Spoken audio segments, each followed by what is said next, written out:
আপনারা আমাদেরকে নাকি চিকিৎসা দিতে নিষেধ করেছেন। একজন ডাক্তার কি বলেছে, সেখানকার একজন বিরোধী নেতা পশ্চিমবাংলা, তাকে অত্যন্ত তারা ধন্যবাদ জানাচ্ছেন, সামাল দিচ্ছেন।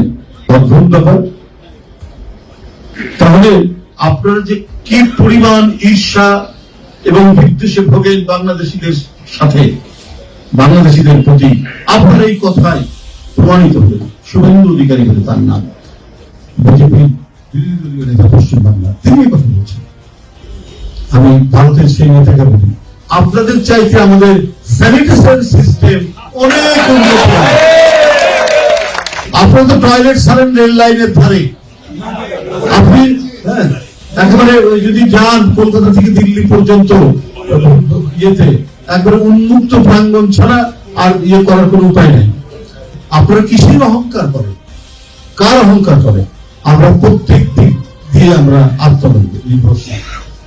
গ্লোবালাইজেশনের যুগে একে অপরের, আমার হাতে যখন একটু পেঁয়াজের ঘাটতি হয় তখন আমরা আমদানি করি। আপনারা যে আমরা যে কিনি আমদানি করি, আমরা তো টাকা দিয়ে আমদানি করি, আমাদের বিনা পয়সা দেন না।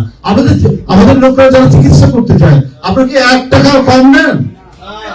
আমরা আমাদের লোকরা যারা চিকিৎসা করতে চায় তারা তো ডলার খরচ করে আসে। আমি তার কাছ থেকে শুনিনি আজ পর্যন্ত যে আপনাদের ডাক্তার বা কোনো হাসপাতাল কোনো কনসিডার করেছে।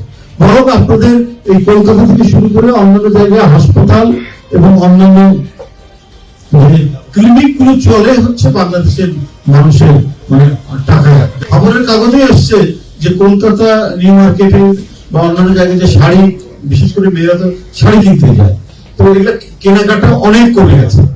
আপনারা মানে হিংসা ছড়াচ্ছেন, বিদ্বেষ ছড়াচ্ছেন। এত শান্তিপূর্ণ একটি দেশ, ভয়েস অব আমেরিকা জরিপ করেছে সবচাইতে নিরাপদে আছে বাংলাদেশের সংখ্যালঘুরা। আজকেই আপনি খবরের কাগজে দেখবেন সেটা এসেছে। আর আপনারা পরিকল্পিত ভাবে, ইচ্ছাকৃত ভাবে বাংলাদেশে আজকে যে গণতন্ত্রের পথে হাঁটার যে সুযোগটা হয়েছে সেইটাকে নস্যাৎ করার জন্য এবং ছাত্র জনতার আন্দোলনের যে স্পিরিট, যে চেতনাকে আপনার ধূলিসাৎ করার জন্য পরিকল্পিত অপপ্রচার করছেন আপনার দিল্লির সাউথ ব্লক থেকে।